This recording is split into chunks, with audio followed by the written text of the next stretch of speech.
Welcome student, स्वागत है आपका मेरे चैनल पर। आज हम Gujarat board class 9 social science उसका यहाँ पे चैप्टर है for national movement in India. उसका पार्ट 3 जो है उसके डिस्कशन करेंगे। डायरेक्टली हम स्टार्ट करेंगे यहाँ पे। ये मोरले मिंटो रिफॉर्म 1909 में हुआ था, जिसमें जो इंग्लिश जो है हमें पता है उसकी पॉलिसी जो थी डिवाइड एंड रूल, उसके थ्रू हिंदू और मुस्लिम के बीच में बंटवारा करना चाहती थी। उसके बीच की जो यूनिटी है उसको ख़त्म करना चाहती थी। जो आगा खान के नेतृत्व के नीचे जो मुस्लिम लोगों का जो प्रतिनिधि मंडल जो है वो वाइसरॉय मिंटो से मिलता है। और उस टाइम पे जो अपने हिंदी के वजीर जो थे वो मोर्ले थे 1909 में। तो ये जो वहाँ पे करेक्शन किए गए थे, रिफॉर्म जो किया गया था उसको बोलते हैं मोर्ले मिंटो रिफॉर्म। ठीक है, उसके बाद आता है नेक्स्ट। वो क्या था बताता हूँ मैं। Arrival of Gandhi ji to India 1959। 1959 में मतलब 1915 सॉरी। तो 1915 में जब गांधी जी यहाँ पे आते हैं, कहाँ पे आते हैं, इंडिया में आते हैं। तो पहले गांधी जी कहाँ पे थे वहाँ से पूरा डिस्क्रिप्शन लिखा हुआ है। गांधी जी पहले साउथ अफ्रीका में रंग भेद की जो नीति चल रही थी वहाँ पे पूरा जो जो सक्सेसफुली फाइट करके जो रेसिज्म था साउथ अफ्रीका में, ठीक है, उसमें सत्याग्रह करके उसमें वहाँ पे वो उनको जीत हासिल होती है। और फिर वो इंडिया में आते हैं। और उसके लिए गांधी जी को देख के राजकीय गुरु जो थे गोपाल कृष्ण गोखले, आध्यात्मिक गुरु जो थे श्रीमद राजचंद्र, वो उससे प्रेरणा लेते हैं। गांधी जी जो है बहुत सारे यहाँ पे टूरिज्म करके आ चुके हैं, मतलब बहुत सारे कंट्री वो घूम चुके थे। और हिंद के जीवन को, मतलब हिंदुस्तान के जो लोग जो है उनके वहाँ पे जो कैसे रहते हैं, वहाँ की उनकी हालत क्या थी, उनको पूरा समझने का। और उस कैसे वो जीवन बिताते थे, क्या क्या संघर्ष करना पड़ता है, वो पूरा उसने जानने का प्रयास किया था। हिंदुस्तान की जो यहाँ पे गरीबी जो है उसके रूट्स जो है, और अंग्रेज़ों के द्वारा जो शोषण हो रहा था उसके लिए ही वो कारण मेन था उसका। क्योंकि अंग्रेज़ यहाँ पे अपना शोषण कर रहे थे, ठीक है। तो इसलिए उसने यहाँ पे आके देखा कि ब्रिटिश के जो ये ब्रिटिश का जो ये राज यहाँ पे चल रहा था इंडिया में, उसमें से भारत को मुक्त करना है। ये गांधी जी ने एक अपने मन में विचार बना लिया कि हम ये करके रहेंगे। फिर रोलेट एक्ट तब आता है। सबसे पहले प्रॉब्लम आती है जो है वो रोलेट एक्ट जो है 1919 में आता है। यहाँ से हम स्टार्ट करेंगे। तो रोलेट एक्ट में क्या है, तो ब्रिटिश गवर्नमेंट जो है वो कोई ना कोई ऐसे बहुत जो जहाँ पे शोषण होने के लिए शोषण करने के लिए लोगों का ऐसे कायदे ला रही थी, जिसमें से एक था रोलेट एक्ट। जिसमें कायदा खाता जो बोलते हैं हम यहाँ पे, या जिसका लिखा है यहाँ पे चेयरमैनशिप जो है रोलेट, ठीक है, मिनिस्टर ऑफ लॉ 1919 में था वो। उनके द्वारा ये जो है ये रोलेट अध्यक्ष के रोलेट जब अध्यक्ष थे तभी उसने ये एक्ट जो है उसको क्रिएट किया था। तो उसके खुद के नाम से क्या रखा गया, रोलेट एक्ट इसका नाम पड़ा। ये एक्ट कैसा था, ठीक है, ये कायदा कैसा था। तो उसमें कोई भी क्रांतिकारी है राष्ट्रवादी नीति का दमन करने के लिए ये बनाया गया था। इसमें व्यक्ति स्वातंत्र्य और जो बोलने की जो सत्ता होती है लोगों की, वो फ्रीडम फ्रीडम ऑफ स्पीच और फ्रीडम सफरेस इंडिविजुअल फ्रीडम, मतलब कि हम अपने किसी को थॉट्स नहीं बता सकते हैं, हम अपना खुद कहीं पे घूमने नहीं जा सकते हैं। और ऐसा कायदा जो है ये रोलेट एक्ट था। सबको ये कायदा जो है एकदम जो है ख़राब लगा, इसलिए इनको ब्लैक एक्ट भी बोला गया, ठीक है। तो यहाँ पे लिखा हुआ है ब्लैक एक्ट। देखो मैं बता देता हूँ आपको, ये रहा ब्लैक एक्ट, इसको बोला गया था, ठीक है। Motilal Nehru consider it as a snatching away of arguments, appeal and advocacy. मतलब कि मोतीलाल नेहरू जो थे उसके मत के अनुसार दलील, अपील और जो वकीलात होती है उसके सभी अधिकार इस कायदे के द्वारा छीन लिए गए थे। ये कायदे से क्या हुआ, तो जो ब्रिटिश सरकार जो थी उसके सामने जितने भी विरोध कर रहे थे उसको उसका दमन करने की सत्ता उसको मिल गई।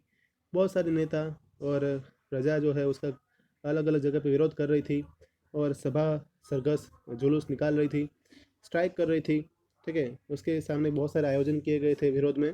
गांधी जी ने भी गांधी दिल्ली के अंदर जो है उसकी गांधी जी की भी उसमें धरपकड़ हुई थी।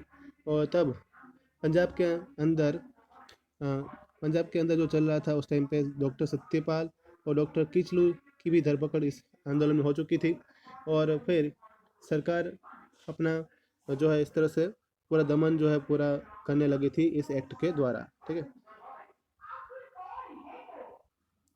तो यहाँ पे लास्ट लाइन जो लिखी हुई थी उसमें कि the government vehemently try to suppress all the opposition, मतलब उसका मतलब मैं बता देता हूँ कि यहाँ पे सरकार ने जो है पूरा दमन का दौर जो है छुट्टा यहाँ पे रख दिया था, मतलब कि हर तरीके से जो है दमन कर रही थी, मार रही थी और सभी लोगों को गिरफ्तार करके जेल में डाल रही थी। फिर है उसमें जलियांवाला बाग मैसेक्रे 13 मार्च 1990, ठीक है। तो पंजाब के अंदर ये जो है मैसेक्रे बनता है, उसी के बारे में डिटेल हम पढ़ेंगे यहाँ पे। तो उसमें देखो, पंजाब के अंदर अमृतसर, ठीक है, वहाँ पे जो लोकप्रिय नेता जो थे डॉक्टर सत्यपाल और डॉक्टर किचलू, उसकी तो वहाँ पे धरपकड़ हो जाती है। उसके विरोध में वैशाखी जो त्योहार होता है उनका, पंजाब के लोगों का, वैसे तो भारत में मनाते हैं लेकिन मोस्टली यहाँ पे अच्छे से मनाया जाता है। तो पंजाब के अंदर अमृतसर में ये जलियांवाला बाग जो है, वहाँ पे एक सभा का आयोजन किया गया था। उस सभा में क्या हुआ, लश्कर के जो सैनिक जो थे, जनरल ओडोनिल डायर वहाँ पे पहुँच गया सैनिकों के साथ, और फिर उसने कोई भी पहले वार्निंग दिए बिना डायरेक्टली क्या बोला कि आप गोलियों की बारिश करना शुरू कर दो, ठीक है। उसने डायरेक्टली इनोसेंट पीपल के ऊपर, जिसके पास कोई भी कुछ भी चीज़ नहीं थी, उनके ऊपर डायरेक्टली उसने जो है गोली बरसाना शुरू कर दिया। और फिर क्या हुआ कि सरकारी के अहवाल के अनुसार हम देखते हैं तो वहाँ पे 379 लोग मारे मारे जाते हैं, 1200 लोग वहाँ पे घायल होते हैं।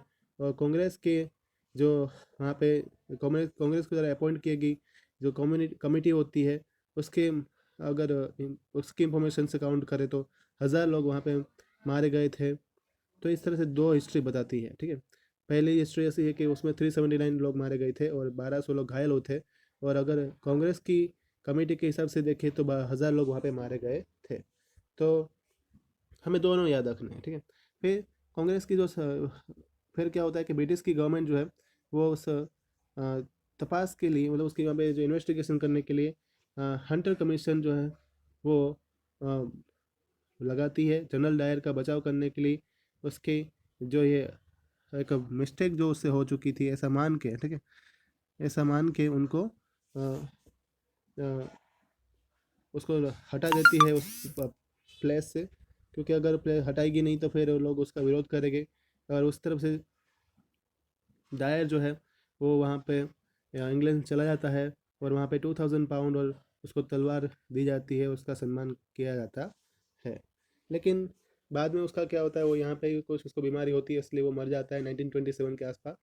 जो लोग बोलते हैं कि जनरल डायर जो है वो इंग्लैंड चला गया था और दूसरे जो क्रांतिकारी ने उसको मारा था वो दूसरा था, ठीक है, वो बात याद रखना अगर तुम्हें हिस्ट्री जाननी है तो। उसको तो कोई डिजीज़ होता है इसलिए 1927 के आसपास वो मर जाता है। फिर दूसरे पेज पे चलते हैं, उसके बाद क्या होता है। हंटर कमीशन हमने बता दिया, और हंटर कमीशन के बाद जो है हिंद प्रजा जो है वो, ये हिंदुस्तान की प्रजा को ये जो जलियांवाला बाग का मैसेकर हुआ उससे बहुत ज़्यादा अ, हानि होती है, एक आघात जैसा लोगों को लगता है कि कैसे इसको सहन किया जाए, ठीक है। अमानवीय कृत्य जो यहाँ पे बना था, गांधी जी की जो यहाँ पे जो गांधी जी ने जो अंग्रेज़ों के साथ जो थोड़ी श्रद्धा जो रखी थी वो भी यहाँ पे ख़त्म हो जाती हुई नज़र आती है। अब वो गांधी जी का थोड़ा भरोसा था कि ब्रिटिश लोग अच्छे थे, लेकिन वो उनको पता चल जाता है कि जलियांवाला बाग मैसेकर होने के बाद कोई ब्रिटिशर अच्छे थे नहीं भारत के लिए, ठीक है। वो यहाँ से पता चलता है। ये बनाव जो बन मतलब ये घटना जो बनती है उसकी वजह से राष्ट्रीय एकता जो है पूरी अपने आप रोल प्ले करती है और अपने आप वो यूनिटी ज़्यादा बनना शुरू हो जाती है, ठीक है। फिर असहकार जो मूवमेंट आगे चालू होगी, मतलब कि सामने फिर दूसरी नॉन कॉपरेशन मूवमेंट जो है उसकी शुरुआत फ्यूचर में हो जाती है। फिर नेक्स्ट है खिलाफत मूवमेंट। खिलाफत मूवमेंट के बारे में हम पार्ट 4 में पढ़ेंगे, ओके। तब तक इतना पूरा रिवाइज कर लो अच्छे से, और पार्ट 1 पार्ट 2 भी रिवाइज कर लेना, ओके। लाइक करना, सब्सक्राइब करना, थैंक यू ऑल।